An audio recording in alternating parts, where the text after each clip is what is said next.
En bones mans, amb Carles Aguilar. Continguts contrastats, informació de màxim interès perquè la teva salut és important. No deixis d'escoltar-nos.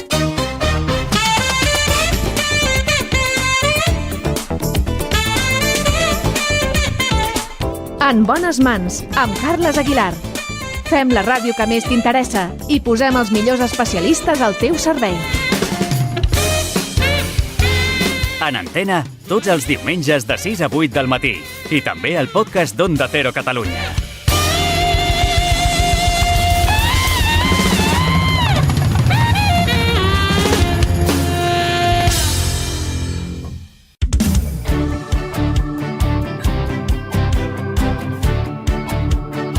Onda Cero, Catalunya. Et mereixes aquesta ràdio.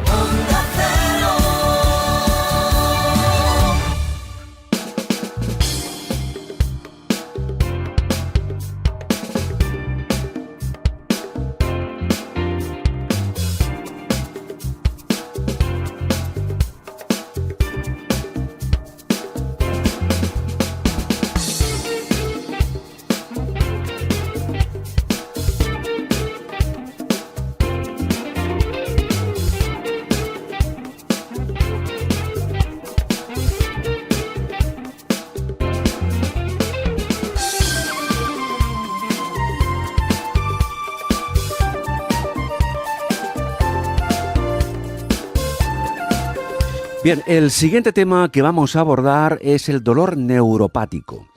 El dolor neuropático es una enfermedad infradiagnosticada que afecta aproximadamente a un 8% de la población.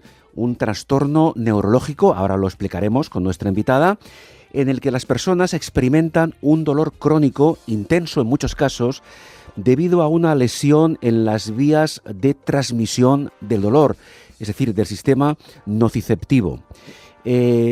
Lo que es importante, lo que queremos destacar hoy precisamente, es ese infradiagnóstico y el carácter incapacitante de esta enfermedad. Todo esto se comentó hace pocos días en las conclusiones de la llamada Mesa Interactiva, Modificación de la Enfermedad y Predicción de Respuesta en el Dolor Neuropático, precisamente mesa de la cual fue moderadora nuestra invitada, a quien saludamos en un instante, la doctora Concha Pérez, que es jefe de la Unidad de Dolor del Hospital Universitario de la Princesa en Madrid.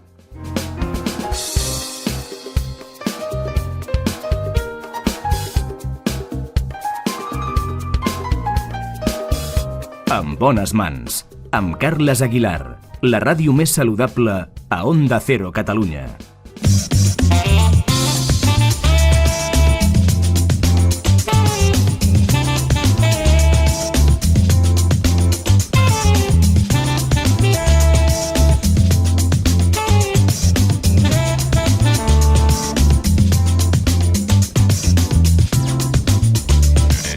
Saludamos a la doctora Concha Pérez. Doctora, buenos días. Hola, buenos días. Buenos días, encantado. Doctora, si le parece, vamos a abordar esta entrevista en la medida de lo posible con un espíritu divulgativo y didáctico, ¿no? Para que todo el mundo entienda de qué estamos hablando. Entonces, yo le voy a hacer una primera pregunta para que usted nos explique, cuando yo he hecho referencia al sistema nociceptivo, ¿de qué estamos hablando? Bueno, pues estamos hablando de que cuando uno siente dolor, a eso le llamamos nocicepción. Simplemente es un estímulo que produce dolor y eso se le llama en medicina nocicepción, porque nos gusta poner vocablos raros. Sí. Lo único que quiere decir es que es un sistema de alerta en el fondo, porque a ti cuando te duele algo, lo que hacen todos los organismos, incluso los unicelulares, es un sistema de protección y Sí. eso se llama sistema nociceptivo. Bien, o sea que, digámoslo así, es una voz de alarma, ¿no?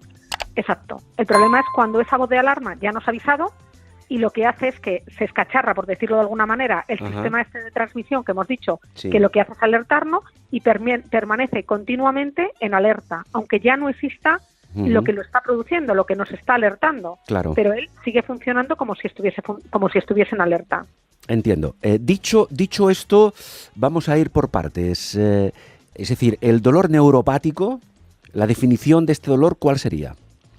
Pues el dolor neuropático es el dolor que se produce porque existe una alteración o una enfermedad en los nervios, en el sistema que conduce, o sea, para que tú puedas sentir dolor o sentir algo, esto va siempre conducido a través de unos nervios hasta nuestro sistema nervioso central, hasta el cerebro, para que se haga consciente. Entonces, hay una lesión entre lo que es donde se produce el estímulo y nuestro cerebro, tanto en una vía que sube para arriba hasta el cerebro, como en la vía que lo hace consciente, que va desde el cerebro hasta donde se ha producido el dolor. Bien, el dolor a nivel neuropático se produce, digamos así, por un cortocircuito, por una lesión. Exacto. En el sistema, como decíamos antes, nociceptivo. Bien.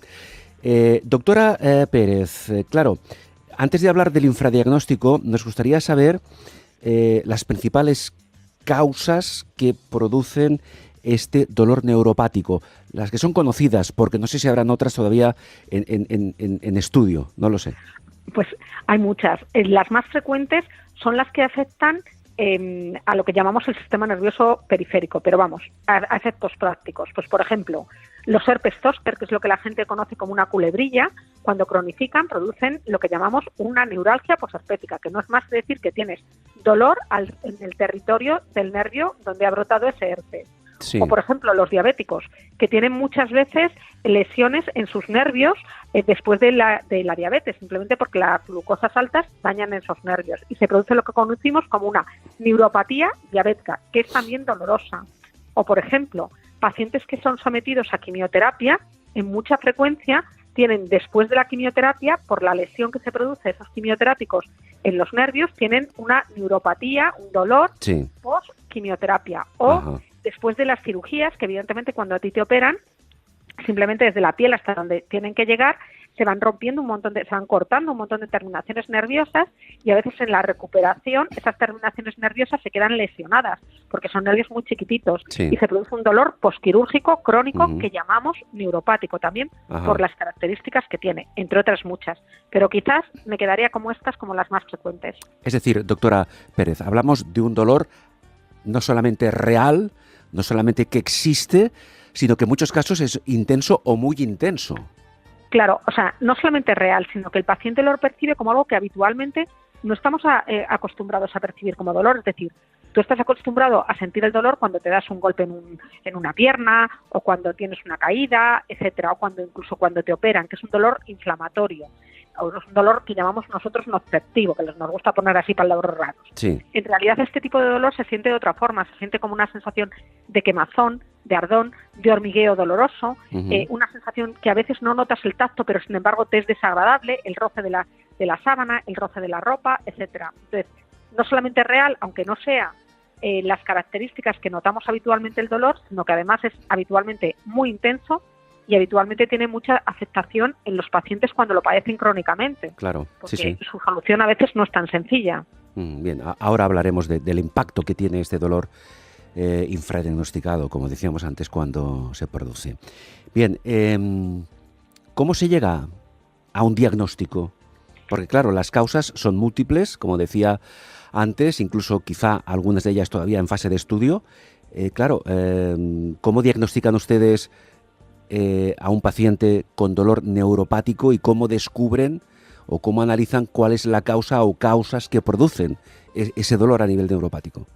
Pues a veces el diagnóstico del dolor neuropático no llegamos a confirmarlo mediante una prueba diagnóstica, como puede ser o una prueba de imagen o una biopsia, o coger una muestra de sangre del paciente y ver que tiene una glucemia elevada, etcétera. Pero en la mayoría de los casos es suficiente con una buena historia clínica donde el paciente nos cuenta qué es lo que siente, qué está pasándole, una buena exploración neurológica, y a veces necesitamos también corroborarlo con algunas pruebas complementarias, pero no siempre es necesario para llegar al diagnóstico.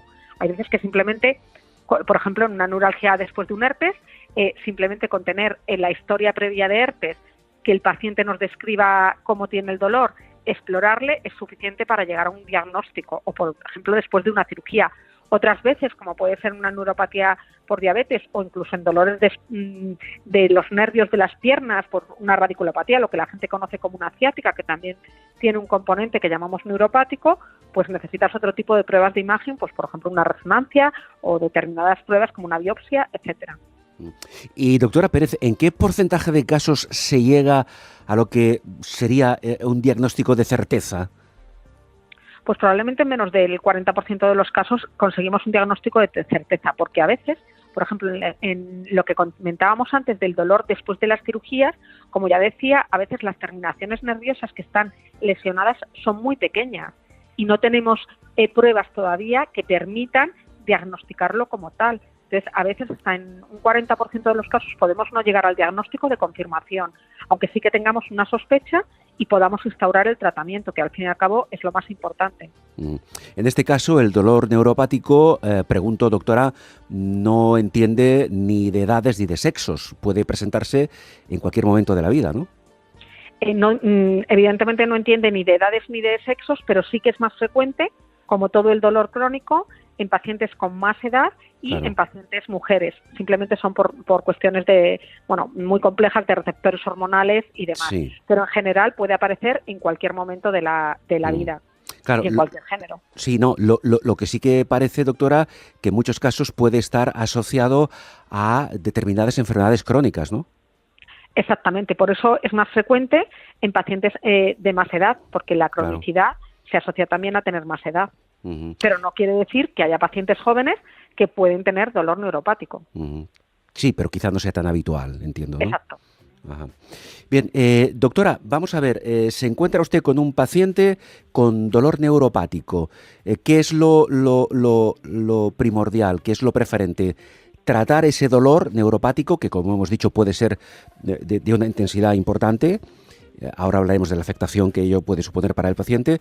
En definitiva, ¿qué se aborda primero? ¿El tratamiento del dolor en sí o la causa o causas que lo producen? Pues van paralelos. Es decir, por ejemplo, supongamos un caso muy típico, un paciente diabético. Pues es fundamental que el paciente controle su glucemia y para ello tendremos que ajustarle el tratamiento de la diabetes. Pero en el mismo momento en que diagnosticamos esa neuropatía por diabetes, hay que empezar el tratamiento, que ya no va a ser solamente el de su diabetes, sino el de la enfermedad que está en el nervio, que lo ha producido la diabetes, pero que se va a quedar aunque controles la diabetes. Por lo tanto, tienen que ir parejos. El tratamiento de la causa, si se conoce y tiene tratamiento, y el tratamiento del dolor.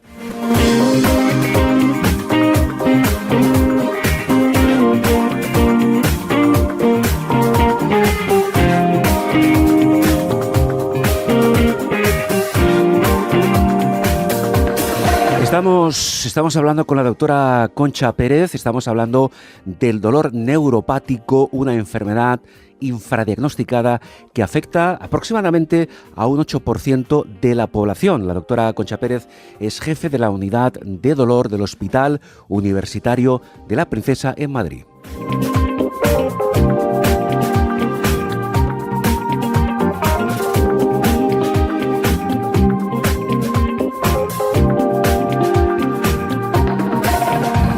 Bones mans amb Carles Aguilar. Més de 15 anys a Onda Cero Catalunya marcant la diferència.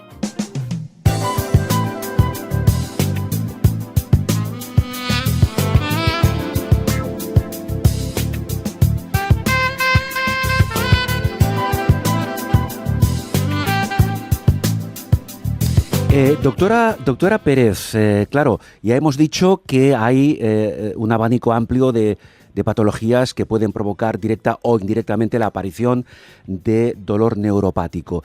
Claro, entiendo que cada patología es diferente, cada paciente es un mundo, pero como referencia, ¿en qué momento de la progresión de la patología puede aparecer el dolor neuropático? ¿De qué depende? ¿Que aparezca antes o después?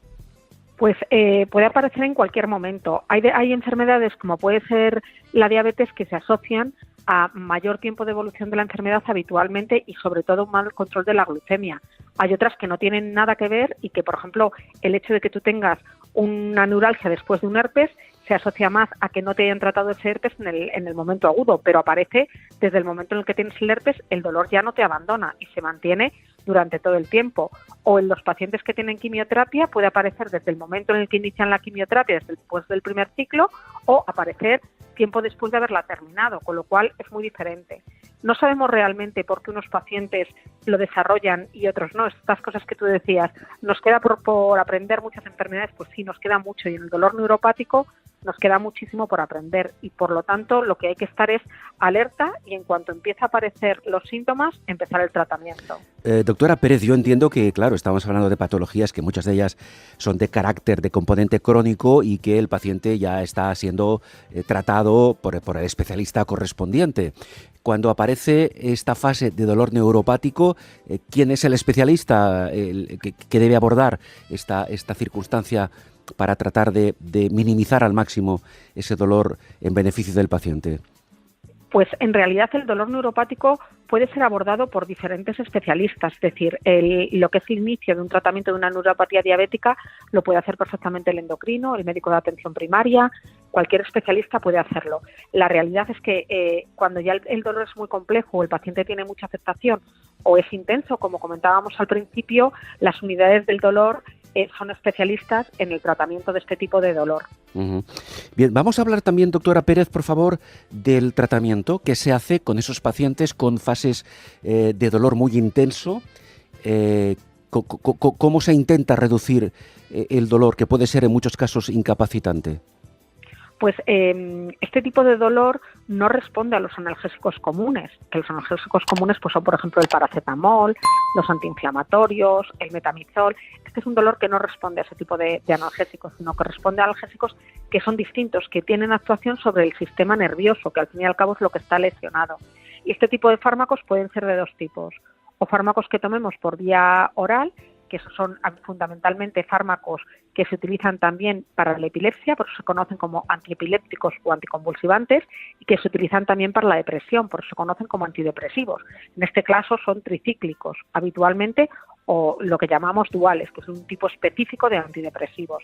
Y también con tratamientos tópicos, porque el poder tratar directamente sobre las terminaciones nerviosas periféricas a veces es muy eficaz sin tener efectos potencialmente secundarios, sí, como ocurre cuando tomamos medicación por boca. También hay una tercera rama de tratamiento, que es el tratamiento intervencionista, que se hace directamente en las unidades del dolor. Entiendo que algunos de estos fármacos, ha hablado usted de antidepresivos, etcétera, son fármacos con un potencial analgésico importante, son fármacos, digamos, potentes a nivel coloquial, digámoslo así. Claro, algunos de estos fármacos no están exentos de efectos secundarios. ¿Cuáles pueden ser los más habituales? Pues todos los fármacos que actúan a nivel central, es decir, en el sistema nervioso, suelen tener como efectos secundarios o pueden tener, dentro de los efectos secundarios que producen, pues mareo, somnolencia, a veces un poquito de tendencia a estar un poco más inestable, etcétera. Por ello, a veces primero hay que titularlos despacio y entonces tardan en conseguir un poco el efecto analgésico, y a veces hay pacientes que son más frágiles, que hay que tener cuidado con el fármaco, aunque de verdad hay que tratarlo. Eso sí que nadie piense que porque le ponen un antidepresivo o un anticonvulsivante compensa más no estar tratado, porque no es así y son fármacos, claro, que habitualmente cumplen muy bien su función. Claro, es decir, que el beneficio es mayor que el riesgo que puede suponer ese posible efecto secundario, ¿no? Exacto. Doctora, ¿por qué se produce este infradiagnóstico al que hemos estado haciendo referencia? Pues parte del infradiagnóstico se produce yo creo que el infradiagnóstico se produce por dos cosas principales.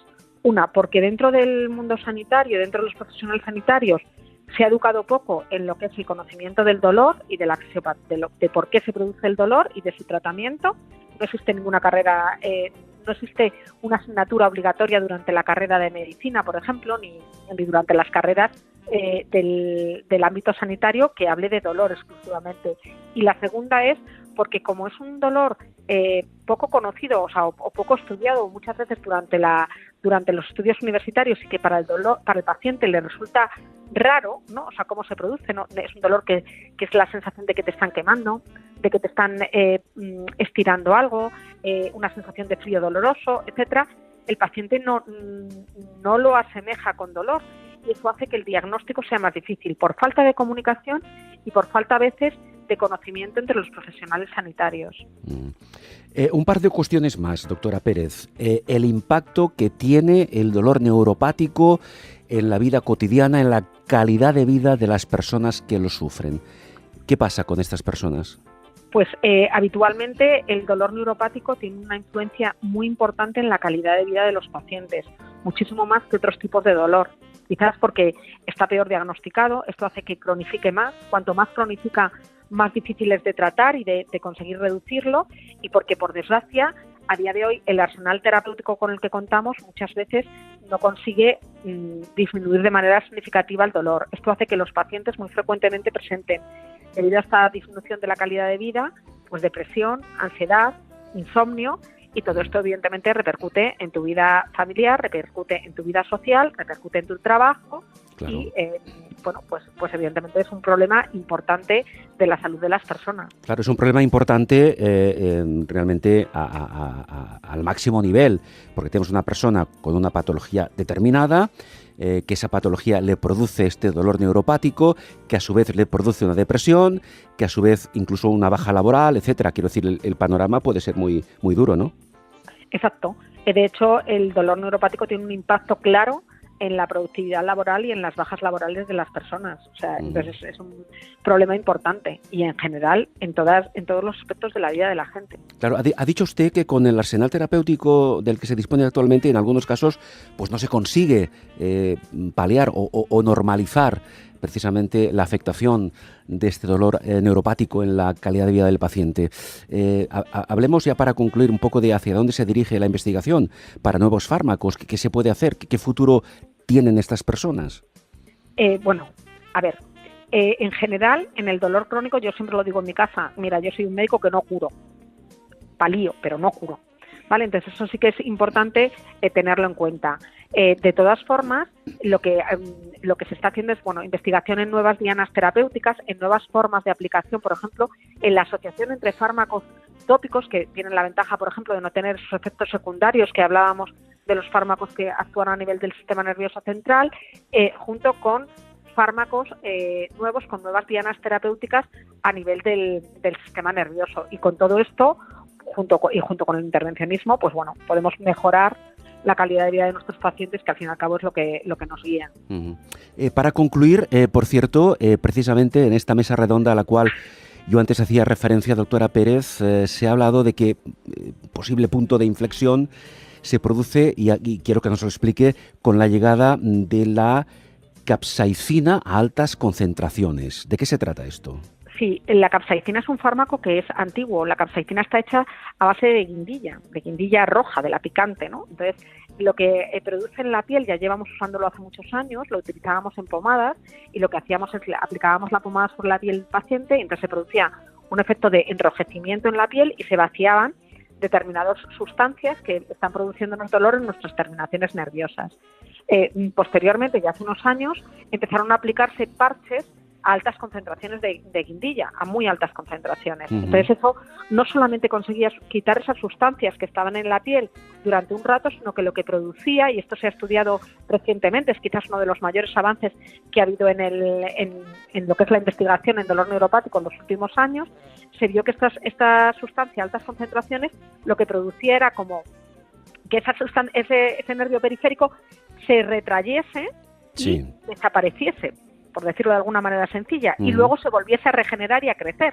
Es como si tú haces la poda de un árbol y luego vuelve a salirle esa pequeña rama que tú has podado. Pues igual, para entendernos es lo mismo, ¿no? Sí. Esa rama salía ya regenerada, ¿no? Entonces por eso hablamos de que quizás esta capsaicina a altas concentraciones sea el único fármaco en el que tenemos actualmente que puede modificar la enfermedad, porque es como si tú haces la poda y de repente consigues que salga un brote nuevo y regenerado sin la patología. No en todos los enfermos se produce, pero sí hay muchos enfermos en los que conseguimos modificar la enfermedad, y para nosotros eso es un gran avance. Sí. Es un tratamiento farmacológico, entiendo, doctora, tópico. Tópico, se aplica en la piel, con lo cual eso tiene una ventaja, es que todos los efectos secundarios que va a tener van a ser a nivel local en la piel, pero no va a tener efectos a nivel sistémico, es decir, no va a producir ninguna alteración ni del hígado, ni del riñón, ni efectos secundarios como el mareo, etcétera. ¿Y cualquier paciente puede tener acceso a este fármaco, a la capsaicina? Perdón, cualquier paciente que lo necesite, evidentemente. Claro, a ver, a altas concentraciones no es un fármaco que se aplique en casa, no es un parche que yo me lo pongo, se tiene que aplicar por personal entrenado, que son personal de enfermería, habitualmente de las unidades del dolor o de unidades especializadas, en algunos centros de salud, etcétera. Pero sí, es un fármaco que está disponible para cualquier paciente. O sea, además tiene una ventaja, es que es una aplicación, no es que tengas que ir todos los días a que te lo pongan. Es una aplicación cada 3 meses, 4, 5, dependiendo de cada paciente. Claro. Y siempre bajo prescripción médica, lógicamente. Por supuesto, sí.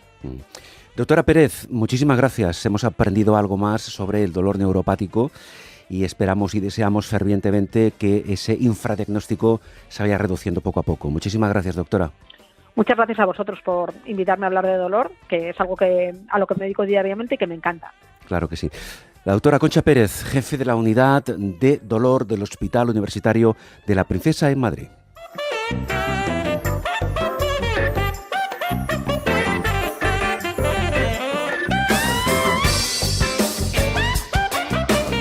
En bones mans amb Carles Aguilar, la ràdio especialitzada al servei dels ciutadans de Catalunya.